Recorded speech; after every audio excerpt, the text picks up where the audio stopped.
Alhamdulillah, salatu wassalam ala rasulillah sallallahu alaihi wasallam. Abaluganda bibitibwa tusanisa okuba nti nateera tukomyewo ku mukutu gwaffe gumugatta abantu Rawda Islam Media. Twongera okubakubiriza awamu kusooka okuba nti tubeebaliza ddala okunyinkira kwe muteeseeyo n'okufaayo nnyo okweyigiriza eddiini. This is the way to go now. Mulembe gutuuse wano nti kati eddiini etuuse ku ddaala erifaanagana bwe lityo okuba nti tugisomera ku mitimbagano nga gino. Mwana wattu eri abatuddeyo nga balowooza nti oba oli awo eddiini ekyali ku ddaala eri yalirako tuli mu mulembe omulala. So ekitiibwa Allah agututeremu ebirungi nfaafa. Mbajjukiza bannaffe Mukono Islamic Institute ntudde ne director waayo Sheikh Zubairi Abbas Senkuba wamu nateera okubeera nti twanukula ebibuuzo byaffe. Wakati mu batuteekamu ssente aba Balkis Spices batunda ti masala, piraawo masala, beef masala, fish masala, basangibwa obweyegerere kirinnya ne mixed prices ez'enjawulo. Tukubiriza abamasomero mu beeyunire, ab'ebibiina, baniigina n'ebirala ebifaanagana bwebityo biri mu kufumba mu beeyunire, ab'emigaati mu beeyunire, bajja kubeera nga bakukolera ekintu ekirungi eky'omuwendo. Basange ku ssimu 075 oba 078622214 ye bannaffe aba Balkisi Spices basangibwa obuyogerere kirinnya.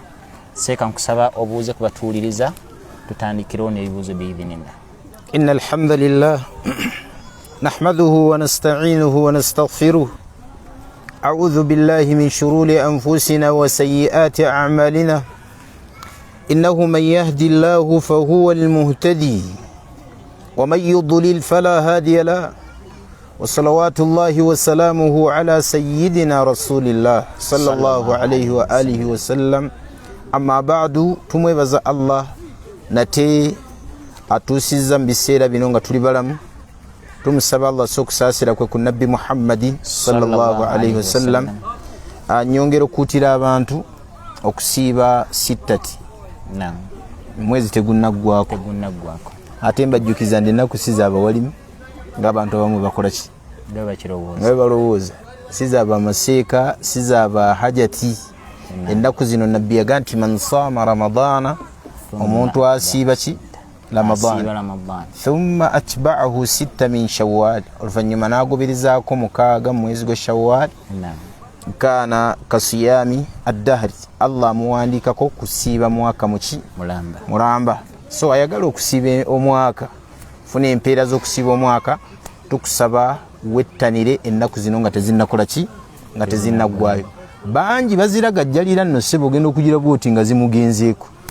Tubagamba tubakuutira basiraamu tolagajjalira nnaku ezo, dduka bunnambiro obeerenga ennaku zino ozikola ki ozijjuza insha Allah. Kusiiba kulimu obulungi ababufunye abeeyagala bweyagazi. So tolekeraawo okuwummuza okusiiba olw'obulungi bwako. Barakallahu fikum jazakumullahu khair. Wa khair jazakillah. Seeka tusose ne Abdussamad okuva e Kamuli. Naam. Aga nti assalamu alaikum wa rahmatullahi wa barakatuh. Alaikum assalamu wa rahmatullahi wa barakatuh. Nze Abdussamad okuva e Kamuli mu Busoga. Abantu abawulira adhaani naye ne bagaana okujja okusaala. Nabo ku kiyama bajja kwekwasa abo abaasaalanga nti tebabagamba kugenda kusaala. Okusooka kwa byonna ensonga ekwatagana n'okuwulira adhaani oli n'agaana okwanukula kyabulabi. Nabbi waffe Muhammad sallallahu alaihi wasallam yakyogerera bubi ne shariya yekyogerera bubi, shariya y'Obusiraamu. Hadithi weeri nga Nabbi Muhammad sallallahu alaihi wasallam agamba man sami'a nida omuntu awulira ki omuntu yenna awulira okwazina walam yujib n'agaana okukola ki n'agaana okwanukula fala salata lahu illa min udhri. Talina swala yonna okujjako nga waliwo waliwo excuse excuse kigambo kinene hadithi ya muslimu eyo Allah eri mu sahihi muslim ngani ayogera ebyo nabbi Muhammad sallallahu alaihi wasallam ekyo nakikola ku basajja awo mukyala ye bw'asaalira ewaka fala basa sola isinga okubeera ennungi yawaka nga bwe yagamba nabbi Muhammad sallallahu alaihi wasallam ega nti la tamna'u ima allahi masajid allah temuziyizanga abazaana ba Allah emizikiti mubaleke bagende basaala ejjama naga nti wabuyutuhunna khairun lahunna naye amayumba gaabwe ge gasinga obulungi gyebakola ki gye bali ne ayega nti warka'u ma'a raki'in Quran eyo fi'lu al-amr kikola kyakulagira warka'u ma'a raki'in mukutame n'abakola ki yali atulagira kusaala jjama bw'oba osaalanga essola amakulu gisaalirenga mu jjama awali abasaala jjama bwatu byali ategeeza oba kye yali atutegeeza ow'ekitiibwa Allah tabaraka wa ta'ala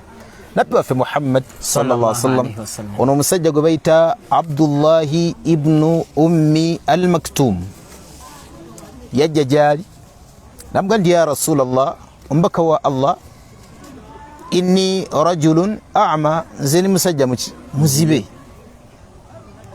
ng'alaga obukaluubirivu bwe okuva ewo okujja ku muzikiti nabbi n'asooka amuwa udhur navuga nti genda olw'obuzibe bwe yali talaba kati aba akyusa atuuka n'amugamba nti sooka okomewo yamugamba nti hal tasma'u nida owulira ki owulira okwazina abafu owulira okwazina musajja n'agamba nti naam aga nti ajibil adhan yanukula omwazina kitegeeza ki ekyo bw'abanga omuzibe atalaba nabbi sallallahu alaihi wasallam amugamba ebyo ti ajibil adhani oba yanukula omukowoozi yanukula okukowoolwa kati ate nze alaba kibeera min babi awula okwanukulanga nnyo okwazina kati muganda waffe aga nti abo bagenda kwekwasa nti tebabagamba okubeekwasa nga bawulidde okwazina okwo kwe kugamba okusembayo aslam oli bwaga nti Allahu akbar nga kitegeerekeka mu nsi yonna nti abakola bwe batulaba baba bakuyita kusaala gwe ne weefuula nga atabiwulidde tolina gwogenda kwekwasa mu maaso ga Allah tabaraka wa ta'ala n'abakaafu bakimanyi nti okukoola kw'abayisiraamu wallahu ta'ala alam mubiwulidde sawa ekitiibwa Allah atuwa okwanukula okwazina wonna we tuba tukuwuliridde Sheikh omuntu atasaala sola 5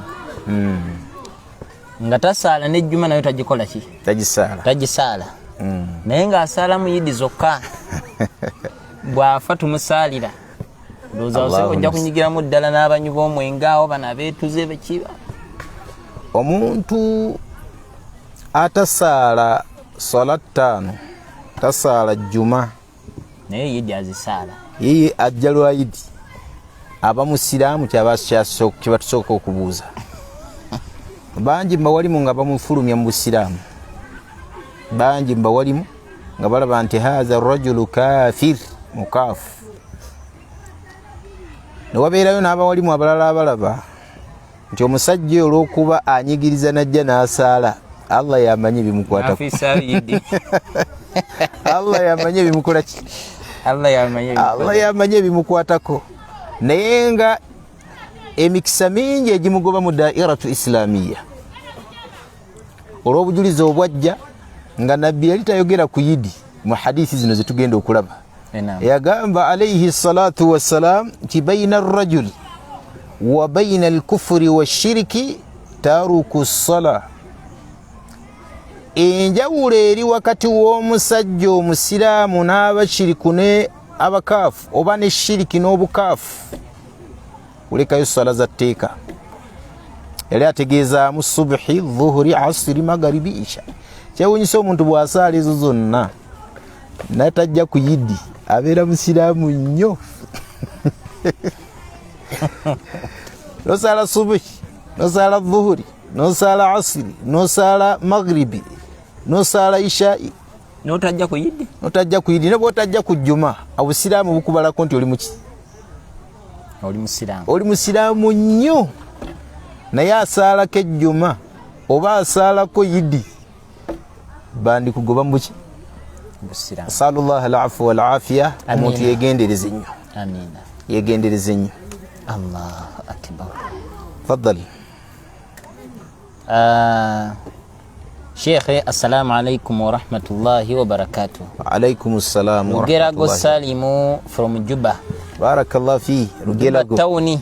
Allah musime atugoberera nnyo omusajja oyo. Agamba nti nayina gwa. Naye seeka yatugaana okweteekako ekibitu gamba nti yali yagwa.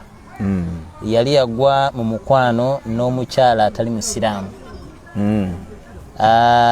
Naye bwe yafuna obulungamu eri obusiraamu n'akitegeera nti kibi, n'abuulirira omukyala oyo okusiramuka. Omukyala n'alema, n'amugamba twawukane mu bulungi, era n'alema. Sheikh akola atya? Okusooka kwa byonna okugamba omukyala agende, waliwo ebigoba abakyala aga nti yagwa mulaavu naye n'asiramuka, Allah n'amulungamya. Bw'amala okusiramuka n'alungama n'agamba omukyala asiramuke, n'agaana.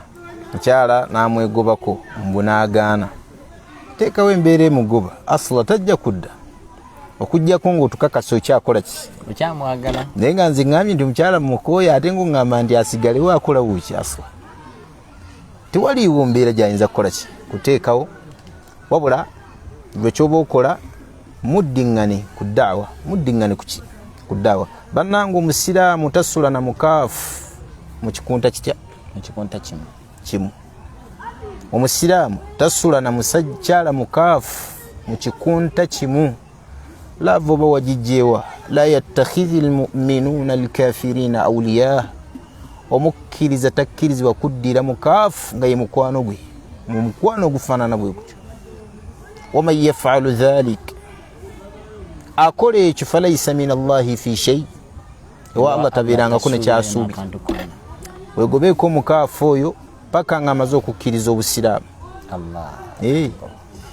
wala tunkihu almushrikaati hatta yu'min, tebuba wasaabo. Faiza asa an yu'mina billah fabiman yu'min, wagaana okukkiriza Allah tabaraka wa ta'ala akkirizani. Kitegeeza akkiriza taaguuti, yenzikiriza bbiri. Tivula Allah aga nti waman yakfuru bittaaguuti wa yu'minu billah. Muntu okukkiriza Allah alina kubeera nga akafuwadde taaguuti. Mafuhumu almukhalafa etegeezaamu oba ekikuvunula okwekyennyume kyekyo kutegeeza nti allazi la yu'minu billah fahuwa yu'minu bittaaguuti. Allazi kafara billah yu'minu bittaaguuti, akkiririza mu sitaani. Ng'osula noyo tusaba Allah tutaase ya rabbi. Allahumma. Assalamu alaikum, good morning, good evening, good afternoon, good evening. Good evening. Nze Bashir Husseini, omulimo gwange, omulimo gwe nsiga abakyala Chutex ne hina naye Sheikh noonyamu kasente nguveemu. Nkyuse kati swala zange n'okusiiba kwange biramulwa bitya, nsaba kuddibwamu Sheikh. Thanks. Kusooka kwa byonna saba Allah tabaraka wa taala akuggulire omuganda waffe, saba Allah w'ekitiibwa awaniridde amagulu 7 n'ensi 7. Muganda waffe amuggulire wa mukyusirizeemu omulimu ogusiigakaawo. Ekyokubiri, Chutex ali haramu. Chutex ali haramu Sheikh. Ali haramu. Allah. Abakyala bonna besiga Chutex besiga haramu. Lwaki? Chutex tayisaako mazzi mu lwala luno. Bw'oteeka ku lwala teruyita mu mazzi. Akola coating kungulu. Akola ka coating. Teriyo wuzu gy'osobola kufuna n'etuuka. Kyekimufuuza haramu. So abakyala bamwewali. Abakyala bamwewali. Hina amateeka g'eddiini gamukkiriza. Hina. Ate omusajja nga gw'osiiga abakyala b'abandi hina, musango gwa naggomola. Naam. Omusajja nga yasiiga abakyala b'abanne hina, musango gwaki? Ogwo musango mulimu gulekera abakyala. Kubanga mulimu gwa kikyalo ogwo. Kyala bakola esaaluuni zaabwe basiige bakyala bannaabwe hina. Naye gwe omusajja la kiriganga omukyalo gandi yakola enviiri z'abakyala babasajja. Subhanallah, tokikola ng'ekyo gwe omulimu gubeera gwa haramu. Kati asaba Allah amugye ku mulimu ogwo, so Allah amukyusirizeemu yedduwa yaffe. Sola zange nfe sola ntuufu, okusiiba kwange kutuufu nnyo, wabula osigala n'omusango gw'okukola ki? Ogw'okusiiga cutex n'ogw'okukola emirimu gy'ekikyala. Abakyala balina okusiiga kina, kuba ogwo omulimu gubuna abakyala bonna ba ajanibi. Allah bwatugaana okubeera nga tetukkirizibwa kubatunuulira, nti waqul lilmu'minina yaguddu min abasarihim wa yahfadhu furujahum. Allahu akbar. Waqul lilmu'minin, gamba bakkiriza abasajja yaguddu min abasari, bakakkanya amaaso gaabwe ku bakyala, agamu ku maaso gaabwe. Amakulu waliwo abakyala bambe tukkirizibwa otunulira ne ba ajanibi. Eyo gyoyitira okusiiga cutex, bangi obwenzi buyitira ku bintu ebyo. Wallahi omusajja omu takola nagwa cutex, akola gwa firiji, naye ayenze kubaka abasajja okufa obufi. Kati wategwa abalongoosa enjala n'enviiri byabulabe. So kyetaagisa omuntu oyo okubeera nga abunambiro, adduka aleme kusimbula siteepu ng'ajoga Allah. Genda ku muzikiti gwonna bakufunire abaisiraamu, fe ku muzikiti ku swala z'ejjama otutegeerera abantu abatalina mirimu. Ekyekigambo kigambe imaamu ajja kutegeera nti oli ali ku workshop wali, ogenda okoleyo at least. Oli ayinayo omulimu gwaki, ogenda okoleyo naye nga tosimbudde siteepu ng'ojogaani ojoga wa kitiibwa Allah tabaraka wa taala. Eryo teeka ddamba lyoba omenye mu Quran. Barakallahu fikum. Barakallah. Rashadi Rahid, I would like to know whether a dog they rear at home can spoil ablution. Embwa ayagala kutegeera nti embwa gye balundira ewaka esobola okwonoona wuzu. Embwa amalusu gaayo bukyafu era gamalako wuzu inda jamahiri ulama, eri abawalimu baffe bonna.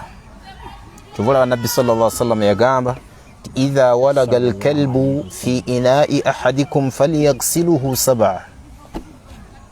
Embwa buli weekomba mu kintu ky'omu mwakinaaza emirundi 7. Enaaza ebadde tebeerangawo ku bintu ebirala byonna. Naye Allah agireetera ku mbwa Nabbi waffe Muhammad sallallahu alaihi wasallam. Nakati ulahunna biturabi, ogusookera ddala tunaaza naki? Gubeere gwa ttaka. Na ttaka. Ekina kye kitegeeza bangi mbawalimu bagamba nti amalusu g'embwa galimu akawuka. Aba ne bagamba nti bukyafu bwennyini, kuba Allah tugamba falyaghsiluhu sab'a, kunaaza. Kitegeeza nti amalusu g'embwa bukyafu. Aba Hanafiya, mulimu aba Hanafiya bagandi embwa ekkirizibwa okulya okuggyako amalusu gaayo. Naye aza gairu sahihi, si kituufu. Embwa tebagirya. Embwa ze zimu ku nsolo Nabbi waffe Muhammad sallallahu alaihi wasallam gye yatugaana okubeera nga tukola ki? Nga tulya. So tugamba tutya? Tugamba nti embwa webyawo eri amalusu ago geegendereze nnyo, leka kubeera nga amalusu ago gasaasaanira buli wamu. Mbwa zaalibadde nga mu bigangu byazo, tezaalibadde nga wali bantu. Wegendereze wegagenze, oyinza okubeera nga ogenda kusaalira awantu awakyafu. Ate oluusi zolaba zijjayo ennimi zaazo, ogenda okulaba nga gayiise totegedde. So abasiraamu begendereze nnyo ku ekyo. Wal ilmu inda Allah. Barakallahu fikum. Abarisho Amini the second gemannya ge. Sheikh atali musiraamu bw'antoolera salaamu ng'ajogedde bulungi, muddemu nti wa alaikum, kyekajja mu hadith.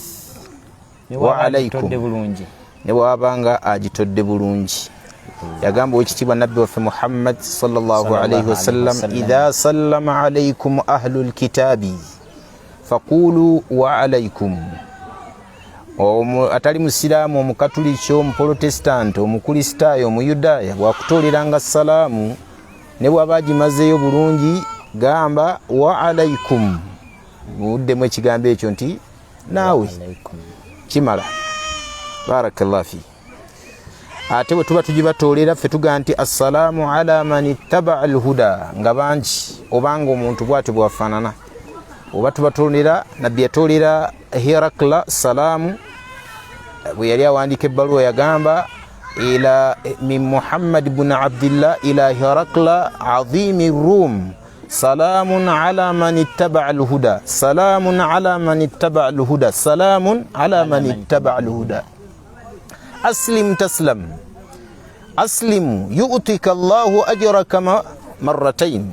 Yavuga siramuka owuni yavuga siramuka Allah ajja kuwa empeera emirundi emeka. Hadithi mweri mu Bukhari nga nabbi bw'atyo bw'agamba nga atoolera omusajja oyo salaamu gye yawandiika muleeta ega nti salaamun ala man ittaba alhuda emirembe. Era tekirina buzibu kubeera mu conference ng'omanyi nti si abasiraamu ogamba nti salaamun ala man ittaba alhuda. Barakallahu fi wafikum. Barakallah. Abuuza sheekhe di omuntu lwaliwa emyezi ebiri nga abadde yalyamu n'ekirala bwemba mbadde naakaliwako ennaku zange 2 nenfuna okuwabulwa nti nina kusooka 3 nsobola okukyusa enniya ezo ennaku 2 nenzizza ku 3 nembanga nfa mbuzaayo ennaku 4. Taban tutandikira ku kiri kyeyasoose. Agambye atya omuntu lwaliwa emyezi 2 omuntu lwaliwa emyezi 2 nga yabadde yalyamu. Abantu abamu tebakitegeera naye ateekeddwa okusiba emyezi 2 nga yalyamu. Kitegeezaamu muntu allazi jamaa fi nahari Ramadan, omuntu agenze mu nsonga z'obufumbo emisana mu mwezi gwa Ramadan. Awe kyajja mu hadith sajja yajja eri omubaka Muhammad sallallahu alayhi wasallam namuga nti ya Rasulallah owange gombaka wa Allah inni halaktu nzikiridde. Faqala alayhi salatu wassalamu wama ahlak. Nabbi nambuuza ki ekikuzikiriza naga nti waqa'tu ala muraati fi nahari Ramadan, nyenze mu nsonga z'obufumbo ne mukyala wange emisana mu mwezi gwa Ramadan. Nabbi sallallahu alayhi wasallam kwe kuleeta ebyo hal tastati'u an tasuma shahrayn mutatabi'ain. Yatandika hal tastati'u an tu'tika raqaba, osobola okuta omuddu. Faqala la hal tastati'u an tasuma shahrayn mutatabi'ain. Qala la hal tastati'u an tut'ima 60 miskina. Faqala la. So yamugamba nti osobola okusiba emyezi 2 nga gyaki gya mudirina. N'omuntu asobola okukikola ekyo omulala yo muntu akoze adhiharu nga bwe kyajja mu suratu qad sami'a suratul mujadila Khawla binti Thalaba yajjiri omubaka Muhammad sallallahu alayhi wasallam n'agamba omubaka wa Allah yali mu masjid nagati ya Rasulallah owange gombaka wa Allah inna Ausa, omusajja gwe bayitani Aus. Yagamba nti inna Ausa, omusajja gwe bayita Ausi akala shababi, yali obuvubuka bwange. Wa nathartu lahu batani, nemuwa olubuto lwange nazaalamu abaana bonna bakola ki bayagala. Hatta kabirtu, okutuusa bwe ntuuse mu bukadde. Kiwulidde dhahara minni, kati aŋŋamba mbu mufaananira maama we. Kyavaga nti Allahumma inni ashku ilayka, Allahumma inni ashku ilayka, Allahumma inni ashku ilayka. Ekyogera emirundi 3. N'agamba nti Allah wange mpaaba gy'oli, Allah mpaaba gy'oli. Yajja wambaka Muhammad sallallahu alaihi wasallam aga nti mpaaba Allah gy'ali, mpaaba Allah gy'ali. Allah kwe kussa aya y'omujadila qad sami'a Allahu qawla allati tujadiluka fi zawjiha wa tashtaki ila Allah wallahu yasma'u tahawurakuma inna Allaha sami'u basir. Wekitibwa Allah tabaraka wa ta'ala ebigambo bya Aisha byali bwe biti ku mukyalo oyo. Aisha awulira Khawlatu binti Thalaba ayogera ebigambo ebyo ng'ali mu kisenge nga waliwo byawulira ebimu ng'ebirala tabikola ki tabiwulira. Yagamba nti lakad kanat Khawlatu binti Thalaba tatakallam bikalimatiha ma'a rasulillah wa yukhfi minni al-ba'd wa asma' al-ba'd. Nali waliwo ebinneekweka ate ebirala nga mbikola ki nga mbiwulira. Naye sami'aha fawqa 7 samawat. Sami'aha Allah yabiwulira ebigambo ebyo waggulu w'amagulu omuki musanvu. N'atendereza Allah n'agamba tabarakallahu allazi wasa'a sam'ahu kulla shay. Yatukula Allah yayitirira emikisa Allah oyo okuwulira kwe kwabona buli kintu kyonna. Nali mpulira ebigambo bya Khawla binti Thalaba ebirala binzirukako naye Allah n'abiwulira waggulu w'amagulu ameka musanvu. So mu aya ezo ekitibwa Allah tabaraka wa taala yaga nti wallazina yudhahiruna aba bakuba emigongo bakyala baabwe abakuba emigongo bakyala baabwe bwe babanga tebannaba kubaddira balina kubeera nga bakola ekimu ku bino. Ekisookera ddala kusiba emyezi emeka ebiri mutatabi'aini nga zyaki nga byamuddiriŋŋanwa. Wallahu taala alam. So omuntu agenda okubeera nga asiba emyezi ebiri alina kubeera nga akola ki alina kubeera nga yeyo yegasse emisana mu mwezi gwa Ramadani. Alina kyayongeddeko awo yali yasibako ennaku 2 mu sita Ramadani ne bamutegeeza nti osooka kusiiba 6 akyuse niya yazino abeere nga abuzayo nnya okusooka kwa byonna amasala ga 6 tusooka Ramadan. Khilafu baina ahli al-ilmi abawalimu bakyogerako ebigambo bingi. Abamu balaba nti olw'okuba 6 eina hudud eina zamanun muhaddad eina obudde obukomeke tetwalisookedde kukuliwa kubanga okuliwa kuyina saa era bo bwe batyo bagamba kyekigambo kye baawa. Kawulo ey'okubiri egamba nti la tulina kutandikira kukuliwa. Baawe ensonga zaabwe baga nti olina kutandikira kukuliwa era nga nekyekigambo nze kyena sapoti nga kyenalaba nga kyekituufu. Awamu n'okuwa ekitiibwa ekigambo ky'abawalimu ekyokubiri ekiwa ekitiibwa naye sapoti oba kyensobola okubanga ndajjaha nti kyekigambo ekyasinza okubeera ekituufu tusookera kukuliwa era kyewakola kyekituufu ku saidi eyange. Awamu n'okuwa ekitiibwa ekigambo ekyokumeka ekyokubiri. Lwaki olw'ensonga zino wammanga ekisookera ddala teri agenda kukubanja 6 nga tewagisiiba mu maaso ga Allah. Lwaki tewasiiba 6? Taliyo aslan 6 tebakubanja naye Ramadani yakuyitako ng'ofunye obudde obugisiiba Allah agikubanja.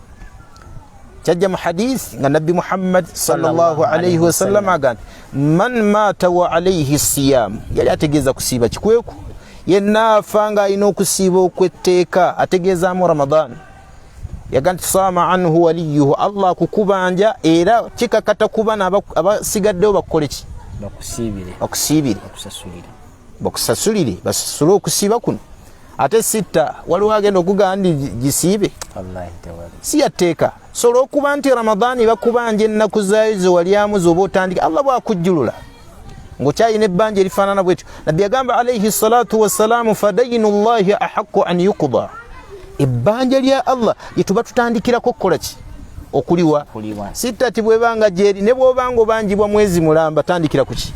Obujulizi obwokubiri Nabbi yaga nti man saama Ramadana omuntu asiiba Ramadani thumma atba. Kati we ogobereza ki Ramadani gyotannaba kumalayo? Man saama Ramadana hadithi eri kiriya nnyo. Man saama Ramadana yenna asiiba ki Ramadan thumma atba'ahu 6 min Shawwal oluvannyuma n'agoberezaako ennaku 6 mwezi gwaki Shawwal kana kasiyami dahri. Kati kiba kitegeeza ssebo sooka oba nnyabo sooka omaleyo ki Ramadan.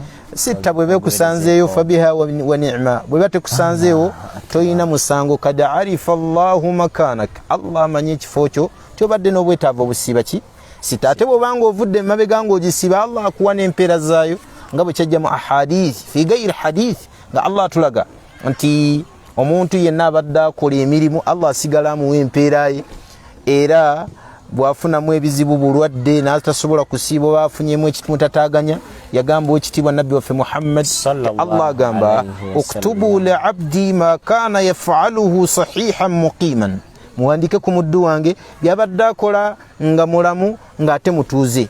Barakallahu li wa lakum. Barakallahu fikum wa fikum barakallah jazakumullah khair. Assalamu alaikum wa rahmatullahi wa barakatuh. Alaikum assalam. Sheikh bino binnemeredde leero nsaba kubinyambako Sheikh. Omuntu bwajja mu muzigiti nga asuubiddeyo obuyambi bwonna ku kizibu kyalina n'atafunayo buyambi bwonna najjuze niye n'agenda mu kkanisa ne bazimuyoolera alamulwa atya? Omulanga gwaffe tetugutwala mu bakaafu abakkiriza yadde gye tusuubira otutuyoolera naye tetugutwala mu bakaafu olw'ensonga zino wammanga. Ekisookera ddala omuzikiti teguli gumu mu nsi mingi. Muzikiti miki mingi. Abawano bagaana okukuwa ab'emukono ng'olina mukwano gwo gw'osuubira ku masigidi endala obanga olina w'osobola okugenda genda oyanjula ensonga yo basobola okuwuliza. Era tukikubiriza n'abantu b'amasajidi batera nnyo langira abantu abazze n'emisiiba mutuufu babeera n'obwetaavu nagamba mubbi buli omu mubbi ayinza okuba alina ebizibu bye nga balina obbimala basiraamu bannaabwe tu. Lwaki tetulina kukola ekyo nti aqiida zaffe za njawulo bayinza okuba bakaafu bayina tageti bayina goals tamala gakuwa kintu kuba ffe tukkizibwa okuyamba omukaafu bw'aba ayagadde asiramuka baba tayagadde takola ki? Tasiramuka. Kiri gyakola ki? Naye bo babeera ne goals tamala gakuwa kintu ng'amaze gakikola ki?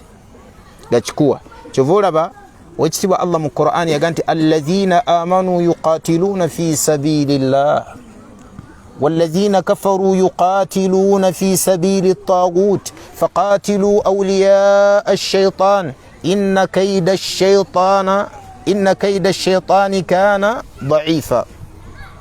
الله يقول أنت بكاف بروانا مكبوليا kuyimirizaawo الشيطان طاغوت ate abasiraamu ffe tulwana ddiini ya Allah genda muki kwe kugamba Allah nti faqatilu awliya ash-shaytan mulwanyise balabe bani emikwano gya sitaani. Kati onaalwanyisa otya nga ate n'obuyambi obufuneeyo tekisoboka aslan. So tugamba tutya? Tugamba nti muganda waffe okugenda mu bakaafu nga gy'okimu obuyambi si nkola yaffe ey'abasiraamu wabula genda mu basiraamu banno okuggyako nga kibuliridde okugenda mu kyaki nga gye tugenda okukima obuyambi. Ekyo si kimanyiyo mu bigambo by'abatusookawo. Wallahu ta'ala Allah kitukingirize ya rabbi. Amin. Ekirala Sheikh ono alina byabuuza aga nti waliwo applications ku simu okwo nga bw'ossaayo akakadde kamu ak'ensimbi bakugamba nti buli lunaku ogenda kufuna emitwalo 10 okumala ebbanga bweriti oba bweriti. Ogenda okubalabalamu nga ofunanga miliyoni namba mu emitwalo nga 2. Sheikh obwo application obwo obulamu bwa butya? Okusooka kwa byonna buli wooteeka ssente wayinza okuvaamu bino wammanga. Oyinza okubeera ng'oteekayo ssente ng'ozitaddeyo kukuterekera ogenda okuzza nga bakukoze eki? Bakwongeddemu. Oyo ayino riba kyeyaba wali mu kyebaagaano. Era Sheikh Ibn Baz yaga nti bwetuteeka mu banka ssente ne baziddirizaako amagoba ago yalaba nti zo ssente tuyinza obutazirekaayo wabula tuyina okuzitwala awantu wetusuubira nga tewaliwo bintu bya amalu khairiya nga za ibadaati toya community noziteeka awo abantu bafunemu kali naye nga tozitadde ku muzikiti ng'ogwo oba kuzisaddaakira bantu bali awsakh bukyafu oba bukyafu twala ku toyi kali ya community abantu bafunemu zirekayo. Kikolebwa nnyo mu bantu twalayo nga tozibasabye ne bazikola ki? Kati bw'obanga okikoze mu nkola ebeera ya riba oba eyinza okubeera nga ya busuubuzi nga waliwo app gye musuubulirako oteekayo sente zo bagenda ne basuubula China naye balina okulaga butya bw'ofunye nti munaye twasuubudde bwe tuti era ne tufuna loosi bwe zityo oba amagoba bwe gati oba bubeera busuubuzi eyo eba ekkirizibwa bwe kibeera bwe kityo nga kya busuubuzi nga bakulaze enteekateeka efaanana bwetyo oba okubeera ng'ogenda kubawola bakuddizeemu ki abiri ago eyo nayo ayino riba era naye abeera riba yennyini awedde emirimu so tugamba tutya nti enkola eyo tekkirizibwa tubuuza kiki kyaziteereddeyo bwe kibeera kiri ekyasoose riba ekyokubiri ekyobusuubuzi balina okukulaga ensuubula weetambula kuba ensuubula yaffe y'obusiraamu erina okunnyonnyolwa ti munnange otaddeyo zino tugenda kusuubula mipiira gya mmotoka China kati tuli abantu 10 tulina omusharaka gyekiri mu ddiini naye buli muntu anaaleetanga jafunangayo 10% kweze ezijje era ku mulundi guno amagoba tegalina kubeera nga geegamu kubanga obwo buba busuubuzi bubeeramu profits ne losses kati kiba kitegeeza nti wajja kubeerawo engeri gye mufunamu ey'enjawulo efaanana bwetyo era wayitawo ennaku 10 obusuubuzi bwammwe nga bukomyewo oba ennaku 2 nga amagoba gammwe mugabagabana fahaza la baasa bihi ekyo tekirina buzibu bwe tubanga obawoze buwozi nga app yakubawola sente ne bakwongeramu ezo awola ayamba buyambi mu mateeka g'eddiini era ekiteekesaawo enkola y'okulwana nti Allah aba akulwanyisa gw'oli waawo atayamba banno baavu banaku abaagala kubawola omuteekerayo ataakwongeremu sente omunaku ensonga lwaki Allah agamba fa'adhanu biharbin min Allahi wa rasulihi mulangirire olutalo ku Allah mwabatayagala kuyamba banaku sajja munaku azze kwewola mitwalo 2 mitwalo 3 ate omugamba nti aleete 10% kiba kitegeeza oli mubi gwe toyamba era Allah tabaraka wa taala alangirira olutalo kwani kugwe wal ilmu inda Allah barakallahu fihi wa fikum barakallah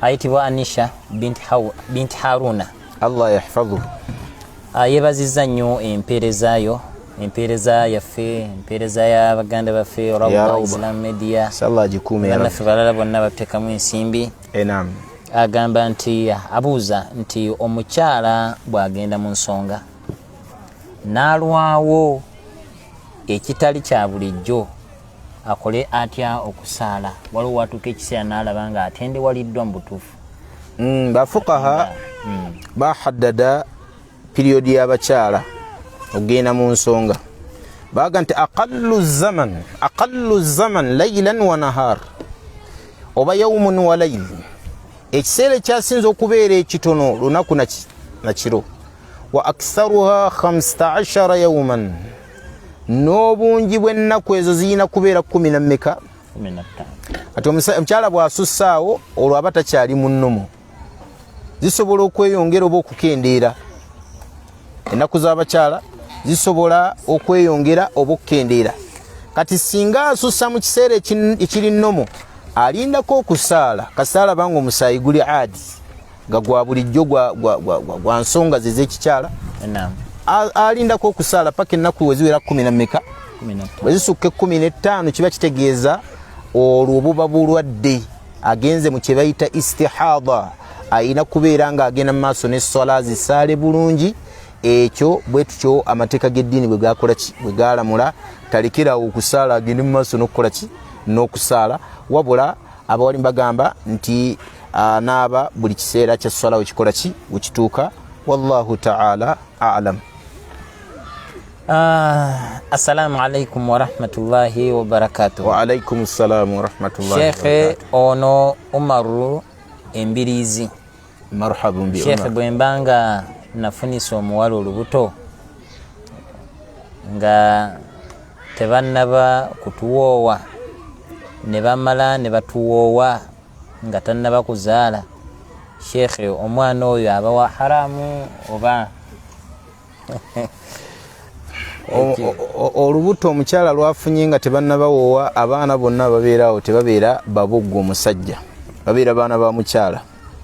Tuyinza obutagamba nti mwana wa haramu wabula abeera waladu zina mwana wa buki mwana wa bwenzi kuba waliwo mwalimu omu yakitamwa nnyo okugamba nti mwana wa haramu haramu ng'abuuza mwana haramu ati wabula abeera waladu zina mwana waki wa bwenzi ate omwana w'obwenzi tasikira ono eyeeyita kitaawe era talina kakwate naawe mu mateeka g'eddiini talina wabula kyoyinza okugamba kabe omugani mwana wa mukyala wange abeera mwana wa mukyala we seeko oyo tasikira eno tasika takkirizibwa era katwata ku maali y'abantu be wazaala mu mateeka abaalidde maali y'abamulekwa era oba omuwaako muwe nga wakyali mulamu ng'awadde era omuntu ow'ebbali atali wuwo atali mwana wo amateeka bwe gatyo bwe gagamba ag'eddiini ekyo nno obusiraamu bwakiteekawo okwagala okukugira abantu okubalaga nti obwenzi bukyamu abamu bamuyita mwana wa kibi mazambuhu talina zambi ye ng'omwana wabula mwe bazadde be abaakola omusango ogwo mwe mulina ki mwe mulina zambi nasalullah alafu walafiya faddal Sheikh, assalamu alaikum wa rahmatullahi wa barakatuhu. Wa alaikum assalam wa rahmatullahi wa barakatuhu. Zempitibwa Nabunya Fatuma from marhaban bi Nabunya, barakallahu fi. Abuza surati Ikhlas. Nabi sallallahu alaihi wasallam yagamba nti bw'ogisoma Allah akubalanga asomye Qur'ani namba ibwatyo bwekifuna kati abuuza nti essuula eyo ogisoma budde ki mwagikubalirako ng'asomye Qur'ani enamba hadithi yalikiriya yagamba suratu al-Ikhlas ta'dilu thuluthul Qur'an. Suratu Ikhlas agisomye yenkanankana ne kimu kya kusatu ekya Qur'an. Nekitegeeza nti oli bwabanga agisomye kyenkanankana kimu kya kusatu ekya Qur'an nagisoma mirundi emeka esatu okuwera ki okuwera Qur'ani ejjudde. Abuuza nti tugisoma kiseera ki ayi waqtin kiseera kyonna kyofunidde obudde nosoma Qur'an naye ng'osomye kul huwa Allahu ahad obanga asomye Qur'ani namba ekyo nno mwana wattu mwali mu message nti Allah twagala nnyo abantu ba ummin yatukolera byataakolera baatusookawo mu byo kwe kusoma ekitono n'ofuna kiki kinene akyayina ebbanga ng'olina obudde ku duniya kuno ng'okyayina olina wootuddeko olina wootambula gisome emirundi esatu giddiŋŋane obeere nga Qur'ani ogimazeeko emirundi egikola ki egiwera ekyo nno mwana wattu tekitegeeza nti essuula endala tozikola ki mundi ayinza okugamba nti akhalasi nze buli naku nsoma Qur'ani yange yambuuza nti Qur'ani ki gy'osoma nsomera kuli huwa Allahu yange emirundi esatu okiwulidde kuli wallahu yange bagitana kuli wallahu yange emirundi emeka esatu la leka kwesulirayo gwa nagamba Qur'ani Allah yagissa yonna litaqra'uhu ala mukth tusobole okubeera nga tugikola ki tugisoma tusobole okubeera nga tutukkiriza ekigambo kya Allah ti inna nahnu nazzalna dhikra wa inna lahu lahafidhun. Ffe tulina okukuuma Qur'an. Allah akuuma Qur'an ng'agisiriza kugikwata waffe kugisoma kwaffe nebeera nga teriyo bajja kugisoma batali bantu. Allah yagissa tugisome. Barakallahu fi. Afikum barakallah. Abuuza Abarisho Amini the second. Sheikh, okwogereza omukyala obudde obuwanvu like 1 year because of long distance kiramulwa kityawo Sheikh? Enkola eyo si yaffe ya Buyisiraamu y'okubeera nga omukyala gwe omwogereza buli kaseera mumaliriza mugenze mubuki mu bikyamu okujjako ekyo kyayongeddeko ekya long distance ayinza okuba nga asuubira kudda ku end of year suubira mu December teri buzibu okubeera nga oteekayo okusabako eri kitaawe w'omuwala oyo wamala okubakkiriza sobola okugenda mu maaso n'omukaalama n'okwogereza tewali buzibu naye nga muli kumpi na kumpi Allah teyateekawo taklifaati ziri awo nti omuntu alina kusooka kuteekawo bwebiti bingi okuwasa omuki nkyala wabula omuntu akukoledde akalungi akulabiridde omwana ow'obuwala obeerako nekyotwalayo nga nabbi we yagamba nti man sanaa lakum ma'rufan fakafi'uhu akoledde akalungi beerayo n'okukola ki komuwayo naye Allah teyateekawo nti olina kutwala bwebiti ebintu so olw'okuba Allah teyatukaluubiriza tayagala nnyo naffe tukole ki twekaluubirize ffe yatugamba nti wa atu nisaa sadukatihinna nihla abakyala mubawe amahale gaabwe nga yeddiini yaffe kiragira. Nihla bimaana almilla ay millatu islamiyya. Yagamba ekitibwa Allah abakyala mbawa mahari ate n'atagassala Allah liyunfiqu dhu sa'atin min sa'atihi omuntu omugagga aweeyo okusinziira ku kwekyo kyalina waman qudira alayhi rizquhu ay waman duyika alayhi rizquhu kyali ategeeza riziki gye babakuttemu faliyunfiqu mimma ataahu Allah weeyo Allah kyabakoze eki olaba oli ayali talina ddala okuggyako enkutu nabbi yamuga nti kam hafidhta min kitabillah oyinawo ki kam maaka min kitabillah wakwatayo ki mu kitabu kya Allah namuga nti suratu kadha wa suratu kadha wa suratu kadha nabbi sallallahu alaihi wasallam namuga nti zawajtuka iyaha mukuwadde bima maaka min alquran olwekyo kyoyina mu Qur'an genda omusomesa. So muwalimu ayinza okubeerawo nga talina mahari naye nga yakwata Qur'an okitegedde ffe tumuwa omukyala nga amahari gagenda amusomesa ki amusomese Qur'an. Omanyi Qur'an naye ina value kati ensonga lwaki nabbi yagamba sallallahu alaihi wasallam nti mukuwadde huyo muwase kwekyo kyoyina muki mu Qur'an. Seka kimalire abasaba okubawola mahali bwaba nga balinayo Qur'an basomenga mu Qur'an basomesa bwaba batuuse kukukkaanya oba kino kyaliko muwafaka era omukyala bwagandiriza aga Qur'an sigeetaaga ali free wallahi obusiraamu bwamuwaki ebbeetu siteeka ndi omuntu alina kusomera ga Qur'an waba talina kiva ku mukyala bwabikkiriza nseka nzija kukkiriza ga Qur'an aliki ali firi wal ilmu inda Allah. Seka malirizayo kano oli yabuuza omukyala yasaba yali ayagala omuwasa amahala amugulire gaasi yalwo okufumbirako bwe yaggwangamu nga mugamba nti amahali gakendedde yongera bona ino kuddayo la haza nawo min almahri abawali mbanji bagakubamu ebituli agatayina agali endless agatakola ki kino kubanga ekintu kiinako hudud mitwala 5 ntiye ng'osasula 5 go gakole ki hijja ntiye hijja olugwa teri ate kyubanja naye gano mbugaasi gaasi bwalikola ki bwabanga akakagunti kajja kaddiwa kiba kitegeeza ojja kusasula paka kufaakwe n'okufa osigala okyasasula amahari.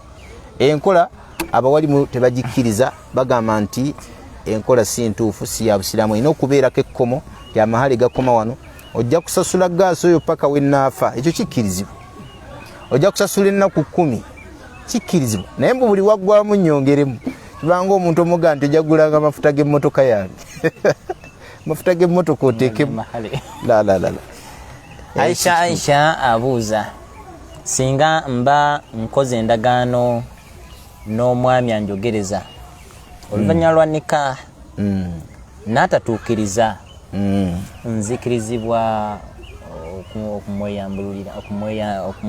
okumweyambulula. Ekyo si kyekyambulula si kyekiviirako omukyalo okubeera ng'akola ki nga yeeyambulula bbaawe wabula badde mubateese insha Allahu taala obufumbo ebeera aqdi ndagaano bwe baba nga omuntu alina byatatuukiriza tuddamu ne tutuula biidhinillah ntulaba butya bwe tusobola okukola ki okubeera nga tutuukiriza saba Allah atuwa okutuukiriza ffenna amiina. Mbajjukiza Balkisi Spices bweyogerere wali ekirinnya bannaffe bakuguse nnyo mu kutunda ebintu ebiwoomeseza ebintu bye tukozesa naddala mu byokulya ebyokunywa nga tea masala, pilau masala, beef masala, fish masala, chicken masala. Mwana wattu nkubiriza ababeekeri abalina ebibiina bino ebifumba ab'amasomero aba hotel mubeyunire bali awo bweyogerere kirinnya bakubire ku ssimu 0756 813 17 0756 813 MTN 0786 22 72 14 0786 22 72 14.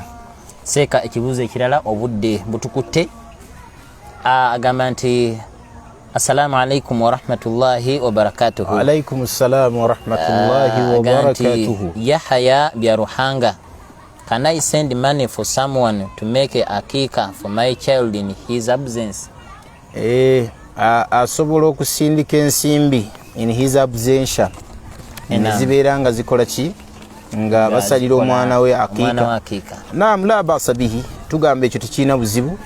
Osobola okusalira omwana we akiika nga toliiwo, gwe kasitowa bagenda ne basala embuzi. Akiika musaayi, kuyiwa musaayi.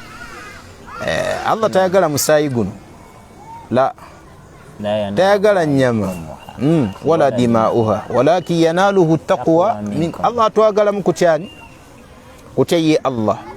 Hakati okusoka kwa byonna ye kyalina okutegeera nti omusaayi ogwo guyiiriddwa khala, so si kuwaayo nsimbi n'akomaawo bamulage ne ku bifaananyi nga basala akiika nti basaze embuzi oba basaze endiga, ekimanyikiddwa. So kikkirizibwa ebbanga lye tumala nga anaatuukiriza mwesigwa, ekyokubiri nga anaasala ekyo ekiteekeddwa okubeera nga kikola kisalibwa. Wallahu ta'ala alam. Assalamu alaikum wa rahmatullahi wa barakatuh. Hassan Kiza wa rahmatullah ali Saudi Arabia. Naam, marhaban bi Hassan. Abuuza ku jamaa eziyimirirawo nga jamaa emaze okuggwa mu muzigiti, era abuuza nti singa omuntu akusanga nga osaala sunna ye n'akwegattako ng'amanyi nti asaala farada, alamulwa atya? Jamaa eziyimirirawo ng'ejjamaa emaze okuggwa eri asli, tewaliiwo bujulizi buzigaana, wabula abawalimu baatugamba nti olw'okutya abantu nti bajja zeeyunirirako nnyo nga buli kaseera bazisaala, tukkirizibwa okigaana n'obutalwanyisa imaamu waffe. Seera kijja kutuuka nga balaba nti jamaa eno esooka eri valueless, teyina makulu, kasa waliyo endala. Ogenda okulaba nga omuntu era yeeyunirira ku eyo, omulala n'agifuula daidana nga ye sunnayo kusaala jamaa yakumeka. So bwe tukizuula nga bwe kityo bwe kiri, ejjama tugiziyiriza ddala ey'okubiri, ne tugamba nti eddamu okukola ki? Okubeerawo. Ensonga ey'okubiri, singa ejjama ebaddewo lwa lumu, Allah n'akugerera lwa lumu, ekupangulukuseeko olw'ensonga n'osangawo munnaakoze ekyagitandiseewo, kwolwo okola ki? Osaala, tekiina buzibu. Wallahu ta'ala alam. Abuuzizza nti singa nsanga asaala sunna ne mweyungako nga nze ndi mu jjama, ndi mu kufarada, essola yange ebeera ntuufu? Naam, essola yo ntuufu. Kyalabwako nga nabbi waali alayhi salatu wassalam nga waliwo abasaala sunna nga ate enniya zaawukana nabo be basaaza, nga bwe kyalabwa mu hadithi ya Muadh ibn Jabal. Nabbi n'atukomoga nti afattaanuna anta ya Muadh, yabasaazanga essola mpanvu. Hadithi eyo eri maarufu eri abantu. Wallahu ta'ala alam. Assalamu alaikum wa rahmatullahi wa barakatuh. Alaikum assalam wa rahmatullahi wa barakatuh. Hassani from Nakawa, marhaban bi Segujja. Originally from Ivanda district. Masha Allah ya Hassan. Abuuza shekhe, singa mbanga ndi imamu ku muzigiti mu kyalo eyo, Allah nangerera abasajja ne bafa bangi mu muzigiti gwange. Naam. Bannamwandu ne beeyongera okuwera, kyokka nga abasajja abasigaddewo tebakkiriza kuwasa bakazi basukka ku omu, ate nga bannamwandu balina obwetaavu. Sheekhe, nzikirizibwa okuwasa abasukka ku bana? La tokkirizibwa ssebo Segujja kusussa ku bameka? Ku bana.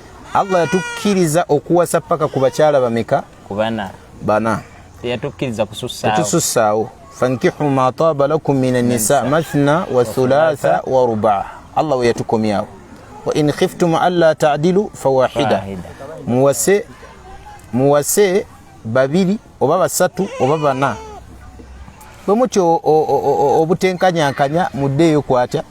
Kyovula banabbi waffe Muhammad sallallahu alaihi wasallam abasajja be yasanganga nga bawasa abasukka ku bana mu jahiliya waabwe, bwe basiramukanga nga abatema paka kwaba.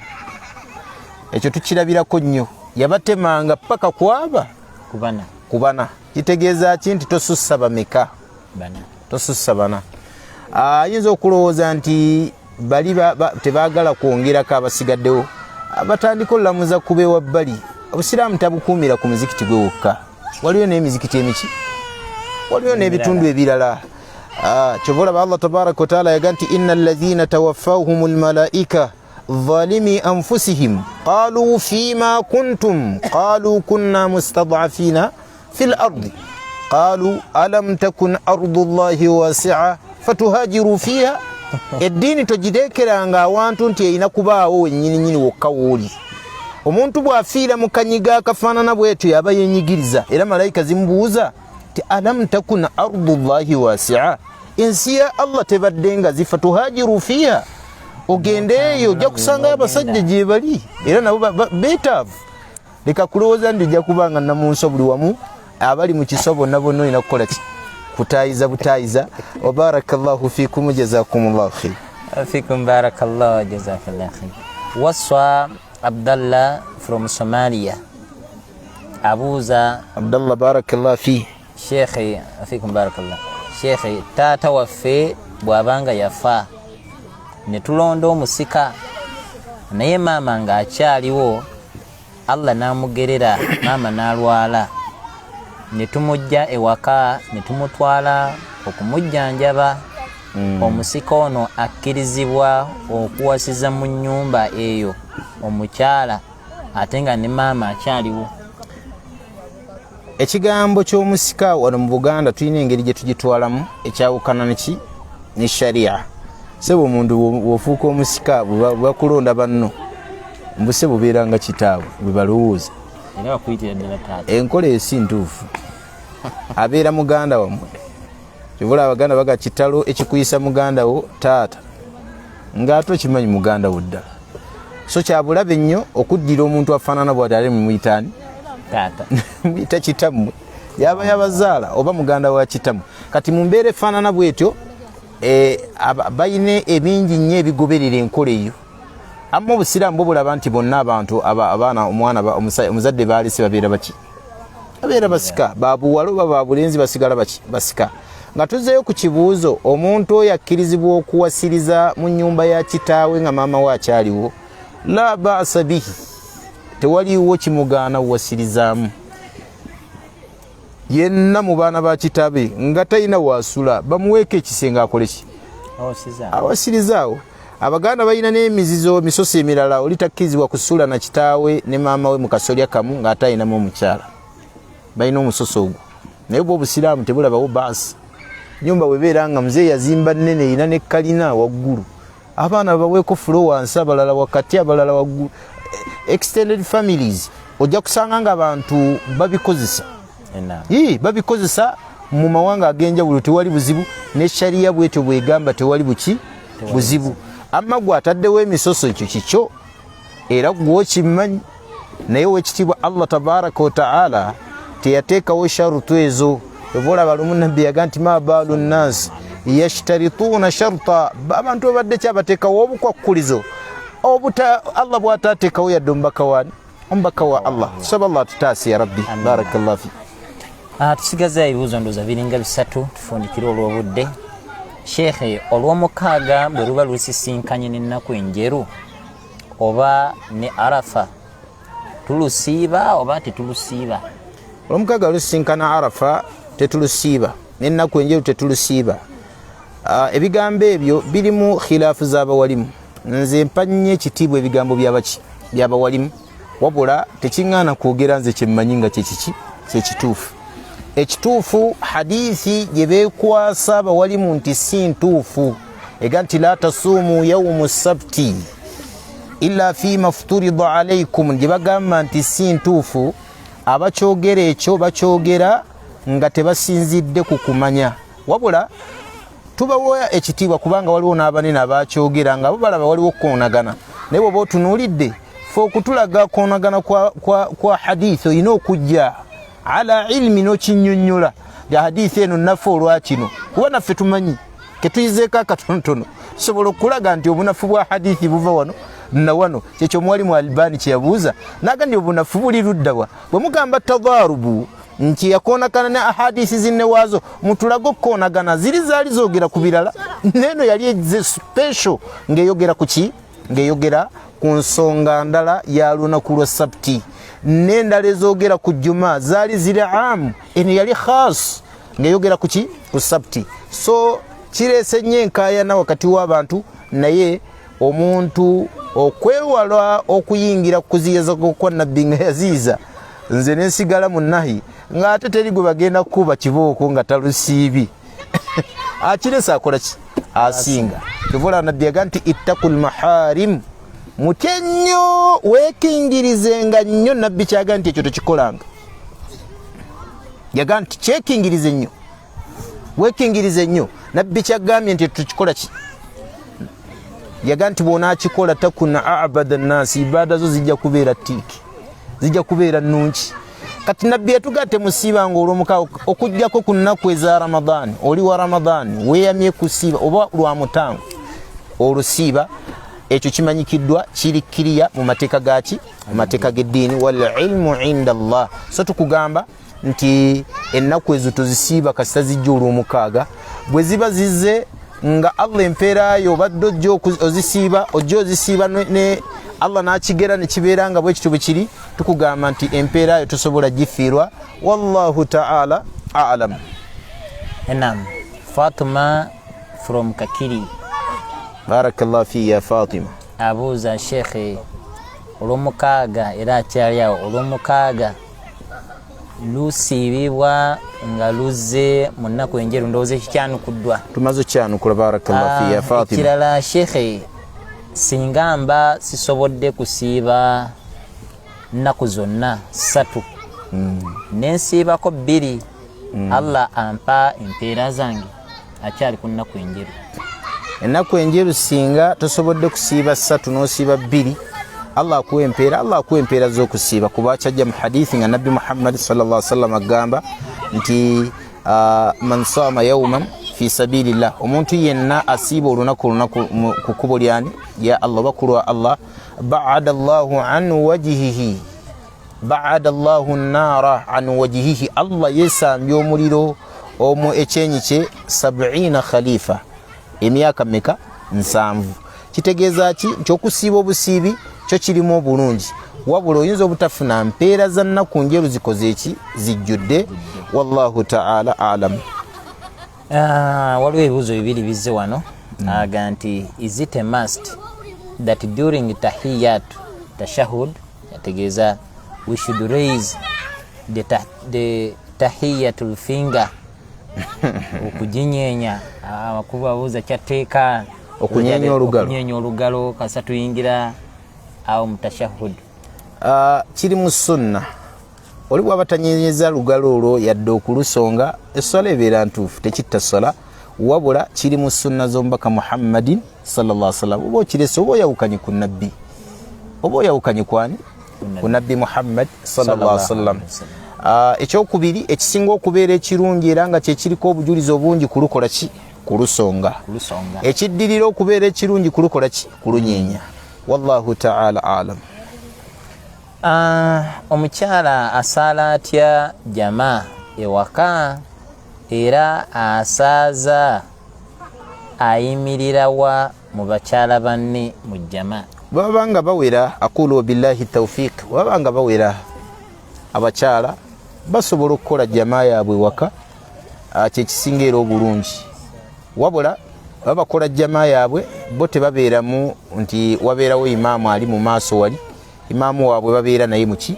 Mu lunyiriri. Lwaki? Okwewala okwefaananyiriza abaki? Abasajja. Wallahu ta'ala a'lam. Seeka yogerako ku nnyambala y'omukyala katini wano kyasaba. Ennyambala y'omukyala emanyikiddwa mu Qur'ani nti Allah tabaraka wa ta'ala yagirambulula bulungi, n'owekitiibwa nabbi waffe Muhammad sallallahu alaihi wasallam yagirambulula buki? Bulungi. Wallahi allazi la ilaha illa hu, teriyo kyambalo Allah kye yalambulula mu Qur'ani nga nnyambala nteeketeeke nga nnyambala ya mukyala.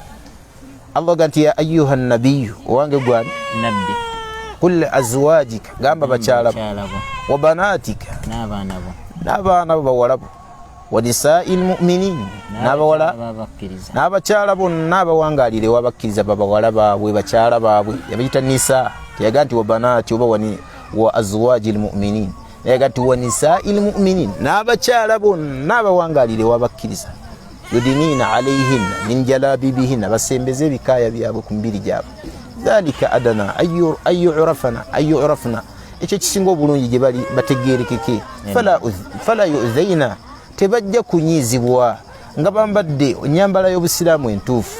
So ekikaya oba ennyambala y'omukyalo omusiraamu erina obukwakkulizo. Kisookera ddala ekyambalo kirina okubeera fadfadan saabigan nga kibuna, era ekyokubiri kirina okubeera nga ekikaya ekyo kigumu, si kubeera nga kiri transparent.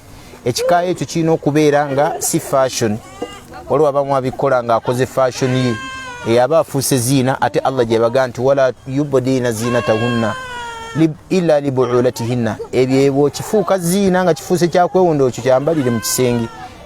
Bawo yalina kirabako oba ewammwe waka baganda bwe balina kirabako, naye ekifuluma ebweru tekirina kubeera na kya fashion, kuliko obutonetone biki la, si bwe tutyo bwe twambala. Ekikaya ky'omukyalo omusiraamu kirina okubeera nga tekifaanana kyabakaafu ng'abasisita guno yambalako paka wano bwoti amatu n'ogaleka ebweru n'ensingo. Ennyambala si yaffe nabbi yatugaana okwefaananyiriza abakaafu. Ng'era abasajja nabo tebatakkiriza kwambala byambala byabafaaza ne basaba badinkoni, la tetubiyambala. Amateeka g'eddiini gaatugaana okubeefaananyiriza.